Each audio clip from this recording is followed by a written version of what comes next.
الحمدللہ وحدہ والصلاۃ والسلام علی من لا نبی بعدہ اما بعد فاعوذ باللہ من الشیطان الرجیم بسم اللہ الرحمن الرحیم۔ محترم ناظرین کرام، السلام علیکم ورحمۃ اللہ۔ رمضان اسپیشل پروگرامز کے ساتھ آپ کی خدمت میں حاضر ہیں۔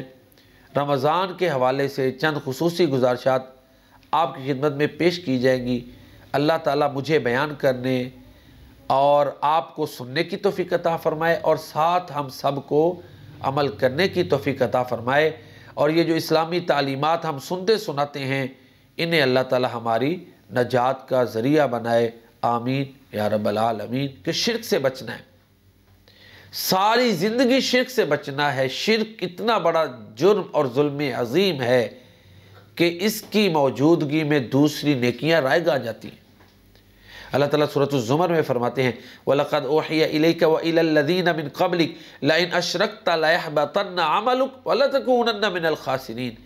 اے محمد کریم صلی اللہ علیہ وآلہ وسلم، آپ کی طرف اور ان لوگوں کی طرف جو آپ سے پہلے تھے یہ وحی کی گئی کہ بالفرض سپوز اگر تم نے شرک کیا تو تمہارے اعمال برباد ہو جائیں گے اور تم خسارہ پانے والوں میں سے ہو جاؤ گے۔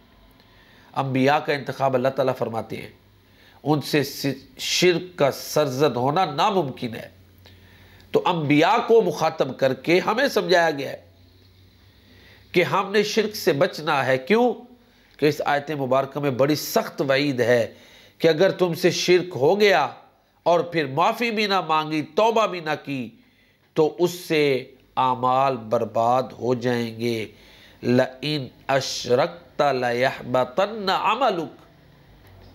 تو لہٰذا جو بندہ نیک کام کرتا ہے اس کو پتہ ہونا چاہیے کہ فلاں کام شرک ہیں، ان سے میں نے بچنا ہے تاکہ اس کے نیک اعمال جو ہیں وہ برباد نہ ہوں۔ اللہ تعالیٰ مجھے اور آپ کو شرک سے بچائے۔ سورۃ الکافرون اگر سوتے وقت انسان پڑھے تو یہ بھی ایک طرح کی شرک سے برات کی دلیل ہے۔ اللہ تعالیٰ صحباً عمدن ہر طرح، ہر لحاظ سے، ہر حالت میں ہمیں شرک سے بچائے اور توحید پر اللہ تعالیٰ ہمارا خاتمہ فرمائے، آمین یا رب العالمین۔ السلام علیکم ورحمۃ اللہ۔